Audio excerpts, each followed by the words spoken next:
Hola, bienvenidos a un nuevo episodio de Worlds Across Spanish Podcast. Un podcast de español, en español, para aprender español, donde 3 hablantes nativos estarán hablando en español comprensible sobre temas relevantes para ti, que eres un aprendiz de la lengua. Y hoy vamos a dar nuestra opinión sobre las personas que usan el input comprensible para aprender español. Así que, ¡vamos!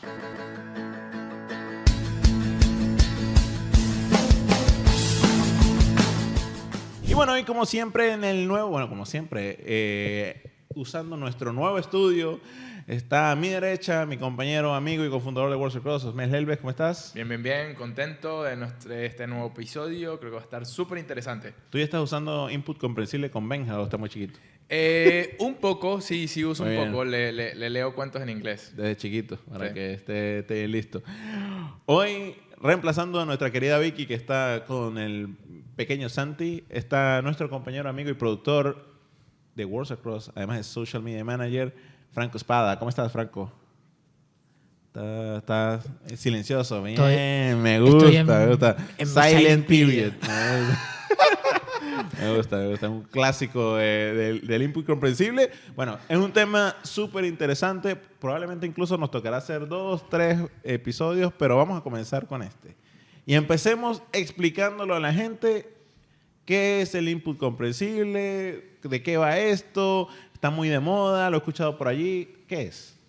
Bueno, el input comprensible es una de las hipótesis, es uno de los elementos que conforman la teoría de la adquisición de Stephen Krashen y postula que las personas aprenden mejor cuando obtienen este insumo en el idioma objetivo, sea a través de la escucha o a través de la lectura, es decir, las competencias pasivas, pero que esté ligeramente por encima de tu nivel actual, pero que no sea tan difícil para no comprenderlo. Es decir, entre un 80-90%, hay discusiones sobre eso, pero entre un 80-90% de lo que escuchas o lo que lees, que lo puedas comprender, para así forzarte un poquito, ¿no? Es un poco cuando estás en el gimnasio y, bueno, puedes algo con 10 kilos, bueno, ponle un poquito, 11 kilos para tú forzar esa hipertrofia. Bueno, ese es un poco lo del comprehensible input. Gran conocimiento de gimnasio, ¿eh? Sí, a full.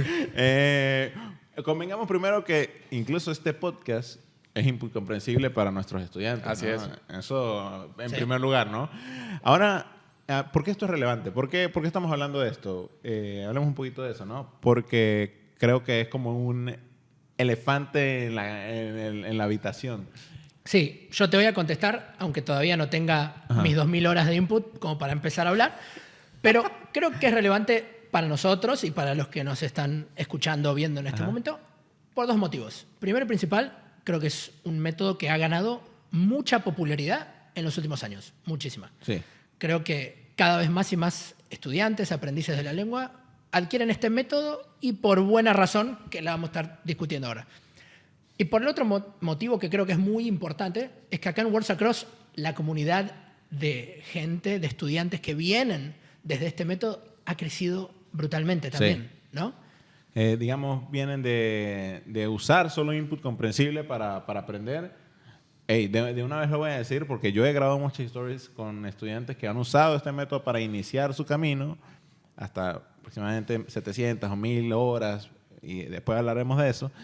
Y realmente es increíble lo que avanzan, lo que hacen. Y bueno, parte del método de Worlds Across involucra el input comprensible como parte fundamental del aprendizaje, de la adquisición de la lengua, ¿no?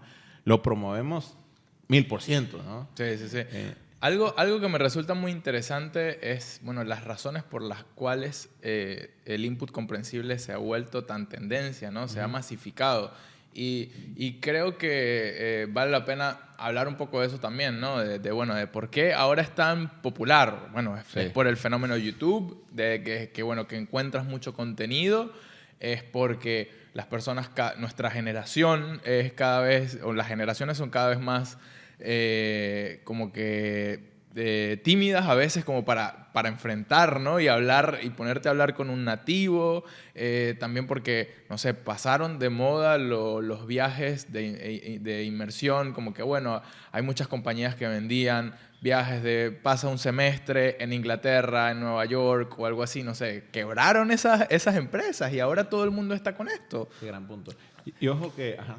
No, que definitivamente creo que lo que dice Osmel tiene mucho sentido y coincide con la sociedad actual, ¿no? Sí. Me parece de una forma mucho más moderna adquirir la lengua de forma pasiva, en mi cuarto, viendo YouTube, escuchando un podcast en el auto. En el auto, sí. O sea, el tiempo ahorita es mucho más limitado, ¿no? Realmente hace que 20 años, de alguna manera, el tiempo era... La gente tenía más tiempo para ir a una clase, para hacerlo en... Como nosotros aprendimos inglés, aprendimos como en 12 años, ¿no? Aquí la gente escucha 1 hora de input al día en el tráfico o más y realmente puedes acumular 700 horas, 1000 horas en menos de 2 años. Claro, creo que pasa que justo mencionabas algo, ¿no? Antes tal vez aprender un idioma dabas por sentado de que tenías que hacer muchos sacrificios. Ajá. Sí. Y ahora estamos acostumbrados a lo que dice Franco, es más on demand. Es como, bueno, Sí. quiero hacerlo un poquito o un poco más y tenemos esos hábitos de consumo, de que, bueno, no, quiero hacerlo cuando tenga tiempo, ¿no? Y no es ese sacrificio de, no, bueno, voy a dedicarle todas las tardes, 3 horas, de 5 a 8, no sé, voy a ir a tomar el bus, ir al instituto, ya no es tan así, ¿no? Sí, y quitando el tema de la practicidad, que obviamente lo acabamos de conversar, otro tema muy importante es entretenido. Quizás no tanto en ese gap, ¿no? En las primeras 100, 200 horas de input en donde un estudiante está comenzando y los contenidos quizás son muy básicos. No sé si te ha pasado a vos sos en portugués, a mí en chino me pasa definitivamente. Sí. Pero cuando empezás a poder consumir contenido más de intermedios, como español al vuelo, por ejemplo, creo que se vuelve un proceso mucho más entretenido para el que está aprendiendo. ¿Qué opinan? Totalmente. Creo que, o sea, es más, ya puedes, y siempre lo dicen en las stories, cuando ya pasas, ya superas el threshold de las 500, incluso un poco más bajo, ya comienzas a consumir contenido de estilo de vida. Ya cosas entretenidas, cosas que te interesan. Que te interesan. Y Claro. no cosas que tienes que escuchar para comprender algo. Claro, pasa por ahí, ¿no? Porque el aprendizaje de un idioma hoy en día compite con redes sociales, Sí. compite con juegos. La atención que le estás dedicando a esa actividad está compitiendo con esas otras cosas. En cambio, con el Comprehensible Input no tienes que cambiar tus hábitos porque puedes Forman usar parte del... input comprensible, Sí. no sé, leyendo tweets en X o escuchando cosas en Spotify o en Instagram siguiendo a creadores Sí. de memes o lo que sea. Recuerdo mucho a un estudiante Nico que me decía, mi YouTube no hay nada en inglés, todo está en español, todo, absolutamente todo. Y es eso, es hacerlo parte de su vida, ¿no? ¿Creen que se adapta mejor a nuestra generación con la cabeza quemada con TikTok? Digamos. Sí, sí. Sí, puede hoy, ser. hoy tenemos nuestra ventana de concentración es mucho menor que generaciones anteriores, Sí. entonces necesitamos ese componente de entretenimiento para poder hacerlo en el largo plazo, ¿no? Ahora, una pregunta aquí que está sobre la mesa, pero tenemos que atajarla, es la educación tradicional ya obsoleta, murió. Ir a una clase como nosotros íbamos cuando éramos niños de inglés semanalmente en una pizarra, ¿qué? Murió. Ya no es efectiva. Creo que es terriblemente subóptima, en mi opinión. No Ok. sé si murió. No murió. Hay mucha gente aprendiendo, hay mucha gente haciendo mucha plata también con eso. Morir no murió, pero me parece una forma absolutamente subóptima hoy de aprender una lengua.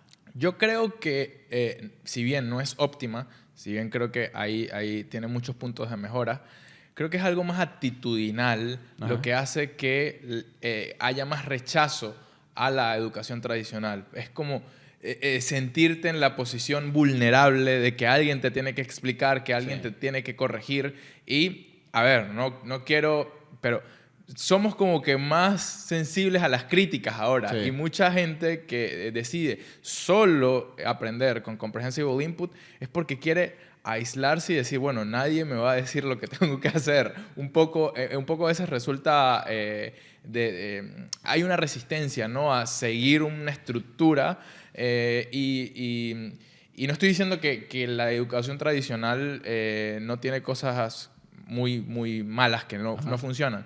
Pero digo que, bueno, nosotros y muchas personas aprendieron los idiomas de esa Qué manera. gran punto. Qué gran punto, porque yo creo que no es que no funcione, sino ahorita es poco práctica. Es poco práctica con el ritmo de vida que tenemos ahora. Le ha costado y le está costando en todo, en educación en general, adaptarse a los tiempos modernos. O sea, estamos hablando desde niños en una elementary school hasta las universidades. Ahorita, ¿cómo sigues el ritmo? ¿Cómo un pensum sigue el ritmo del uso de inteligencia artificial? No puedes. Ahora, lo mismo le está pasando a las aulas regulares de enseñanza de idiomas. ¿Por qué no digo que sea poco, o poco relevante, poco efectiva? De cualquier manera, terminas cayendo, y esto lo hemos visto en muchos casos, quiero volver un poco a la instrucción de la lengua, quiero aprender un poco de gramática, de estructura, pero de otra manera, ¿no? Ajá. Que bueno, con Words Across. Hey. pero con algo que se adapte más a mi realidad actual, ¿no? Sí. Porque creo que van por eso. Ya quizás la tradicional yo aprendí así, 3 horas los viernes, de 3 a 6 de la tarde, tenía un break en el medio, 10 minutos donde iba a comprar un Doritos y era pesado, funcionó, pero quizás no era la mejor manera. sin duda, sin Sí. duda. Y yo creo que en este debate lo que no mencionamos, que es quizás la mayor razón por la cual explotó en popularidad en los últimos años el Comprehensible Input, es que es altamente efectivo. Por lo menos en mi opinión y en mi experiencia como tutor en Words Across, altamente efectivo. Recuerdo mis primeras experiencias con los primeros estudiantes que venían de ese método, que quizás era la primera clase de español que tomaban en su vida. La primera clase. Y con sus errores, por supuesto, porque el método tiene ciertas falencias que vamos a estar charlando, pero hablaban muy bien y tenían un nivel de comprensión altísimo. Y recuerdo que yo quedaba boquiabierto cuando estos estudiantes me decían, no, es mi primer clase. Sí. Es sorprendente. Sorprendente. Es sorprendente. Ahora yo quiero decir, es altamente, definitivamente es altamente efectivo, pero ojo, 1000 horas le consumes, 800 horas. Claro, no es como una píldora, como, pasó de la noche a la mañana. Tuviste 2 años. Mucha de esta gente no habla una palabra de español en 2 años. Claro, pasa que, bueno, sí, hay que medir lo mejor, entre comillas, por lo que te funciona, ¿no? Y para mí lo mejor es lo que hace que te puedas comprometer en el largo plazo con el idioma. Es eso. Entonces, por eso yo creo que el Comprehensible Input se adapta muy bien, como mencionaban, a los tiempos actuales, a la dinámica actual de cómo aprendes y creas un hábito. Pero hablando del periodo silencioso, ¿no? Es de verdad increíble, porque me pasó también muchas veces. Sí, es la primera vez que estoy hablando el idioma y tú escuchas, wow, la comprensión que tienen, impresionante. Pero bueno, está ese sacrificio que tienen que hacer de pasar mucho tiempo sin poder emitir nada, o al menos no muy seguido. Y a veces los puristas terminan un poco casándose con eso y tal vez lo extienden a 1500 horas. Sí. Y bueno, si yo lo que creo es que si lo haces y al final te puedes mantener comprometido y te motiva, pues bienvenido, síguelo haciendo. Pero en algún momento igual lo vas a necesitar producir. Y porque al final el idioma se trata para generar conexiones, para conectar, para comunicarte con otra persona, y tarde o temprano vas a necesitar hablar. ¿Sabes de qué se trata? El input comprensible es muy accesible. O sea, si te comprometes, lo puedes... O sea, el porcentaje de éxito es relativamente alto. Porque si le dedicas 1500 horas a ir a un salón de clase con una profesora tradicional... Y que... Duro. Probablemente sufras, pero lo vas a lograr. Y ojo, y y recuerdo un caso particular que comenzó de cero en Worlds Across y alcanzó un nivel conversacional bastante bueno, habiendo visto 400 horas de clase, creo, 480 horas de clase. Entonces es como, me gusta mucho el approach de lo que te permita mantenerte motivado y mantenerte seguir haciéndolo, ¿no? Porque creo que definitivamente ahí es donde gana el input comprensible. Es que, punto importantísimo el que mencionás, porque si nosotros le dijéramos a alguien, no, necesitas 1000 horas de clase de Worlds Across, no tendríamos ningún estudiante. Dice, bueno, chao. Chao, nos vemos, chao. Sí. Es complicado, es un tema bien interesante realmente. Ahora, quiero que volvamos a eso del silent period, porque tú empezaste así. Sí. Honestamente, me da un poco de gracia. Entiendo por qué y estoy totalmente de acuerdo con lo que mencionaba Osmel antes. Hacía un poco esta burla porque sé que es un debate interno de hasta dónde llevar el silent period, ¿no? Tenemos estudiantes en la plataforma que llevan ese periodo silencioso de 300 horas, de 500 horas, pero hay algunos que ya se van a niveles mucho más altos. Sí. 1500 horas, lo cual para mí es ya exagerado, porque por lo menos en mi experiencia y de lo que yo pude ver en los estudiantes, ya te empieza a dar como esos diminishing returns, cuanto más tiempo pasás sin hablar, y creo que estás perdiéndote la oportunidad de mejorar tu español mucho más ya incorporando el habla en una etapa más temprana. No sé cómo lo ven. Sí, completamente. Creo que en ese punto necesitas algo que te motive, ¿no? Sí. Necesitas... victorias. Sí, necesitas esos wins, ¿no? Sí. Y tal vez de repente no vas a poder hablar súper fluido, pero necesitas al menos sentir como que, hey, me puedo comunicar. Y por eso nosotros alentamos a todos aquellos aprendices que tienen, no sé, más de 500 horas y quieren intentarlo, háganlo al menos por una vez, por un par de veces, por una semana. Si tienen algún vecino, si tienen algún conocido, igual, a ver, no tiene que ser como un voto de castidad, es mi opinión, ¿no? Claro. No tiene que ser algo como un voto de castidad que, no, hasta el matrimonio, sino que puedes intentarlo, puedes intentar probar. Y no va a ser en detrimento de tu adquisición que tengas una conversación. O sea, realmente no va a tener ese impacto negativo. De hecho, una de las razones por las que se estimula este periodo silencioso, entrando un poquito en el apartado psicológico, tiene que ver con evitar la ansiedad que te genera enfrentar ese momento, hablar mal y que ciertamente pasar vergüenza en una situación así puede ser... en detrimento de tu aprendizaje.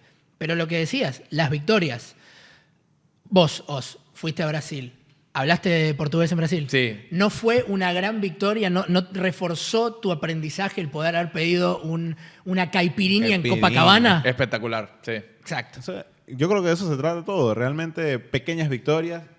Y incluso he escuchado, algunos estudiantes me han dicho como que me atreví a hablar a las 300 horas, vi que tenía errores, seguí. Pero, o sea, como que, me empujó como que, quiero seguir. Refuerza la hipótesis de esto funciona. Y en efecto funciona. O sea, esto está off the table. De que funciona 100%, ¿no? Sí, yo digo que debe ser muy personal la decisión, ¿no? Porque, ¿qué pasa cuando... silent period. Claro, ¿qué pasa cuando pones ese hito y es como que los 1000? Generas demasiada ansiedad. Y muchas personas creen que cuando llegan a 1000 ya van a poder hacerlo. Entonces pasa que Franco tuvo 1000, yo 1000, tú 1000. Y los tres vamos a tener habilidades diferentes. Sí. Tal vez Franco mejor pronunciación, tal vez Juan más vocabulario, pero cada caso es distinto. Entonces, probarlo cuando te sientas bien, yo creo que es lo más recomendable. ¿Qué pasa después de esas... cuando ya quieres comenzar el output? ¿No? Y lo he visto en muchas conversaciones, cómo se pueden comunicar, pero el nivel de ansiedad que se maneja al principio es altísimo, es loquísimo. Y también a veces la gente es dura consigo misma, ¿no? Siempre. Sí. He visto gente que te tiene mucha confianza. Bueno, también. Sí. Pero hay algunos que me dicen, no, estamos hablando, increíble. Me dicen, no, cometo muchos errores y no, de verdad, perdóname mi español. Es increíble. Sí, eso, elemento muy característico de un estudiante que viene de la rama del input comprensible. El quizás tirarse un poco abajo y lo que encuentre probablemente al lado de su tutor o de la persona con la que esté hablando, una persona random en la calle, es, no puedo creer lo bien que está hablando esta persona. Es muy loco porque hay personas que han aprendido de manera más tradicional, sin input comprensible, y están súper felices con un nivel tal vez mucho menor. Sí. Pero recuerden que Krashen no solamente hablaba del input comprensible, para aquellos que han leído o han escuchado sobre la teoría, sino también hablaba del filtro afectivo, ¿no? Sí, y es la parte motivacional de tu autoestima. Y si la persona es capaz de, o sea, se restringe y está siempre con ese monitor, que es el como que, corrigiéndose, se termina autosaboteando y no termina logrando el cometido, que es comunicarse. Entonces, a veces vemos muchos estudiantes que sí, que no tienen tal vez ese acento tan prolijo como lo puede tener alguien con 1,500 horas de input, pero está feliz y se comunica y logra su cometido, ¿no? Y sigue adelante, No, total. Creo que es algo súper relevante. Y ya hablando del filtro afectivo, creo que también esto te lo da como un early output, te puede ayudar con eso. O sea, te puede ayudar a bajar la ansiedad, a conectar un poco más con, hey, esto es realmente lo que estoy logrando, ¿no? Como comunicarme con un colombiano, con un venezolano, con mi vecino, y ya te eleva, ¿no? Que es justamente el ejemplo de la caipiriña. Gran ejemplo. Totalmente de acuerdo. Y esto es un tema que podría ser directamente un episodio entero del podcast, pero creo que hay que mencionarlo. Porque muchos estudiantes lo vienen a buscar a Worlds Across también, ¿no? El apartado gramatical. Porque tenemos estudiantes que vienen para perfeccionar su gramática y también el que te dice, no quiero nada de gramática. La mayoría viene porque, la motivación es, yo odiaba la gramática y... Sí. Ajá. Yo odiaba la gramática, por lo tanto, usé el input comprensible. Esa es una motivación, o sea, lo he escuchado casi el 80% de las veces fue, yo era un estudiante muy malo en la escuela primaria de español y por eso busqué esta opción. Pero, ¿qué pasa? El círculo se cierra, porque cuando ya están en un nivel alto de comprensión y un nivel conversacional bastante alto, dicen, yo quiero volver allá. Quiero volver y comprender, entender qué es lo que estoy formando, ¿no? Claro, pero ya tienes esas nociones y esa confianza. Sí. Por eso yo estoy de acuerdo con que no está mal introducirte a la gramática una vez que ya tienes algunas nociones, al menos de los sonidos, de cómo suena, ¿no? ese idioma y conocimiento de algún vocabulario. Porque ciertamente la gramática te puede desmotivar si te la presentan de una vez. De una forma rica. Pero después termina siendo ese mapa, ¿no? Para entender esas particularidades del idioma. Cada idioma tiene reglas y normas gramaticales locas, arbitrarias, pero que al final son las que van a terminar mostrándote como un hablante casi nativo y que puedas comunicarte con personas con normalidad, ¿no? De manera correcta. Totalmente. Sí. Y bueno, yo creo que nos va a quedar tiempo para parte 2, parte 3, pero ustedes díganos qué opinan del input comprensible, qué tan efectivo o no ha sido este método para ustedes, cuando comenzaron a hablar, cuando comenzaron con su output, o si no han comenzado, díganos cuántas horas tienen. Y bueno, obviamente, si quieren parte 2, parte 3, comentarios. Señores, nos vemos en el próximo episodio de Worlds Across Spanish Podcast. Adiós. Chao. Chao, chao.